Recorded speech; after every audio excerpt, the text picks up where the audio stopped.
A space trip for French fries. A galactic epic where the humor is fried to a golden crisp.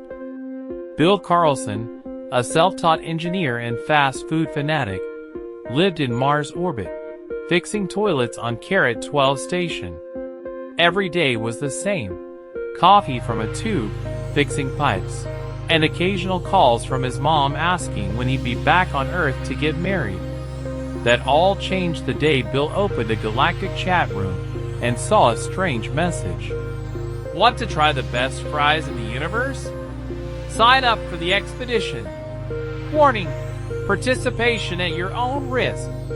Bill would have ignored the message if it weren't for his dinner another Martian burger made of protein worms. That night, he even decided, what could be worse than this? And pressed the button. 5 minutes later, a spaceship shaped like a potato chip landed outside his quarters.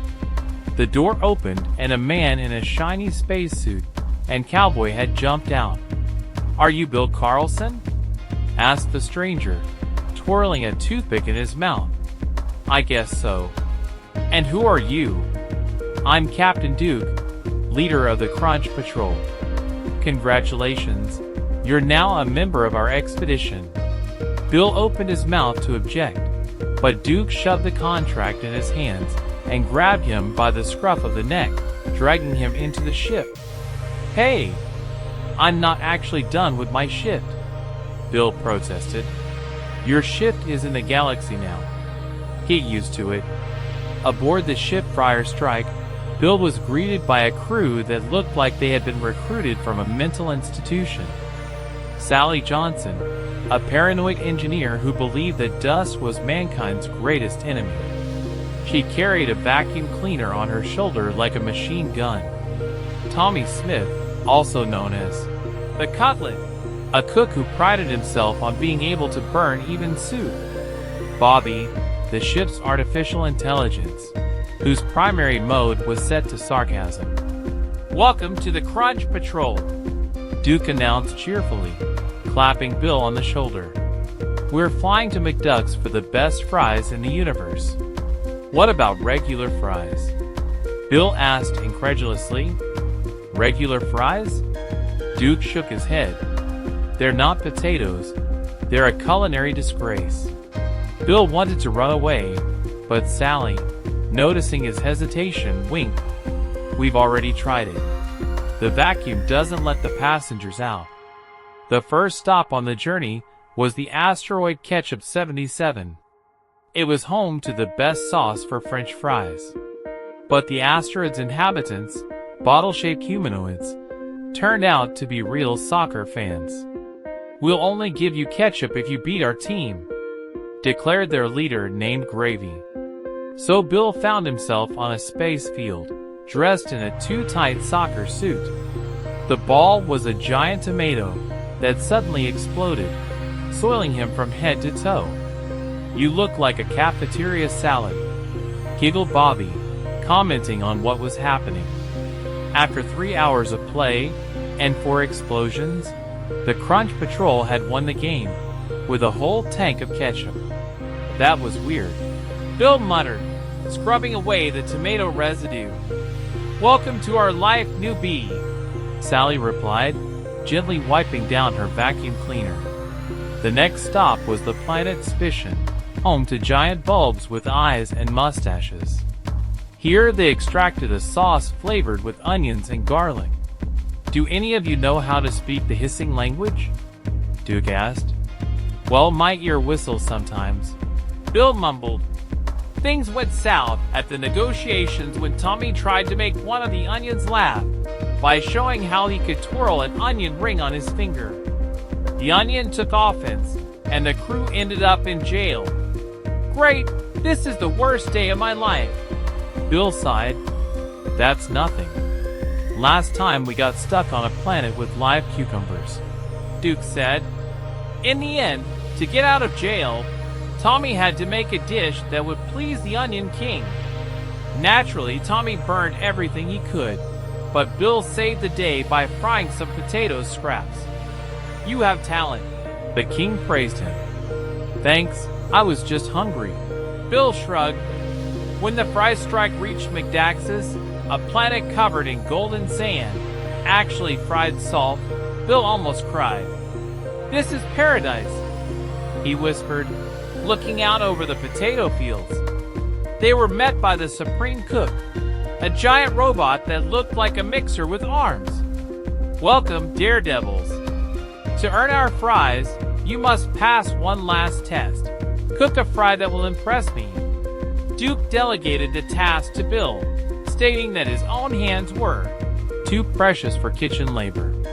Bill assembled everything he had: potatoes from McDuck's, ketchup from Ketchup-77, and onion garlic sauce from Spician.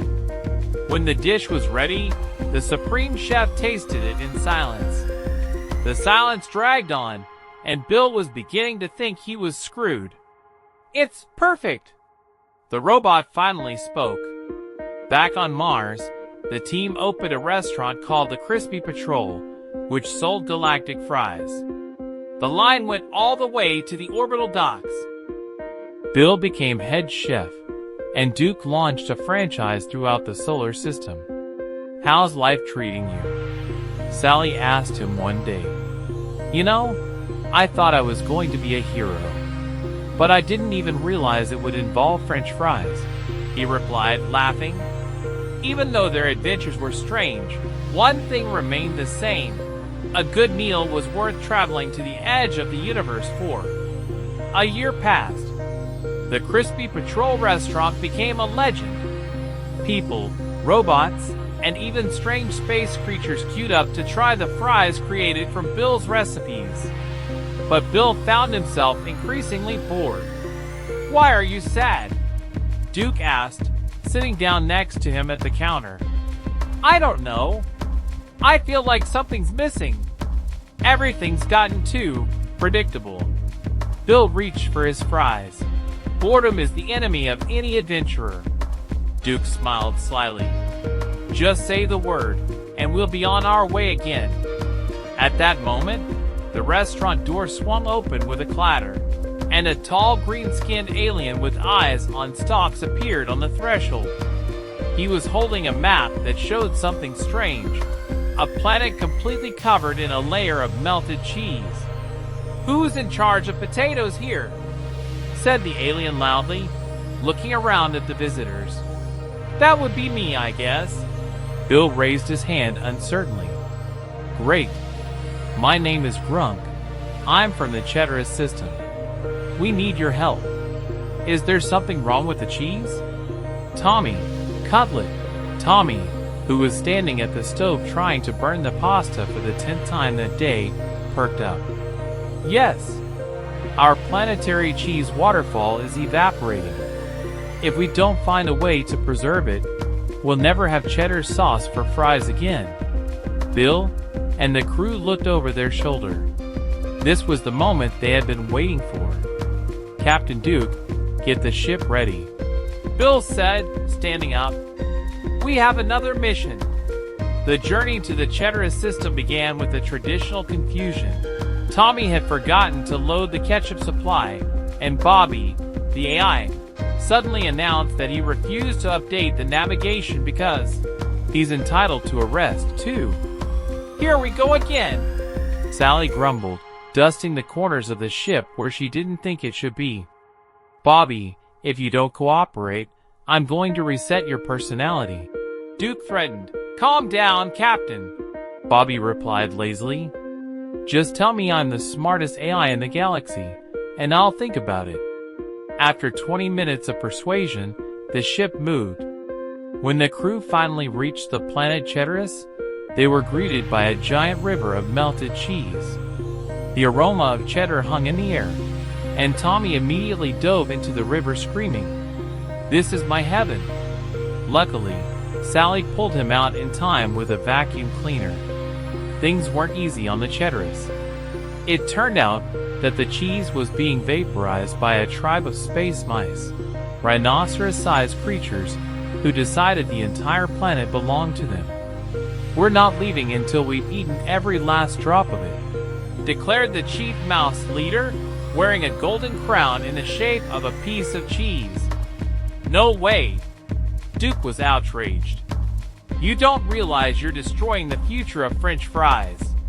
The team decided to negotiate. Bobby, being the most cunning, suggested a competition. We'll make our fries with cheese sauce, and you make your cheese casserole. Whoever wins is right. What happens if you win? Frowned the leader of the mice. You'll stop devouring the cheese waterfall and learn how to grow it. Bill, Tommy, and Sally worked all night cooking fries with melted cheese, garlic sauce, and a secret blend of spices. Meanwhile, the mice in the next room were working on a giant cheese casserole that was literally glowing with excess calories. When both dishes were ready, the judges, who were neutral observers, like giant shrimp from a neighboring galaxy, made their choices. Fries with cheese sauce, that's something incredible.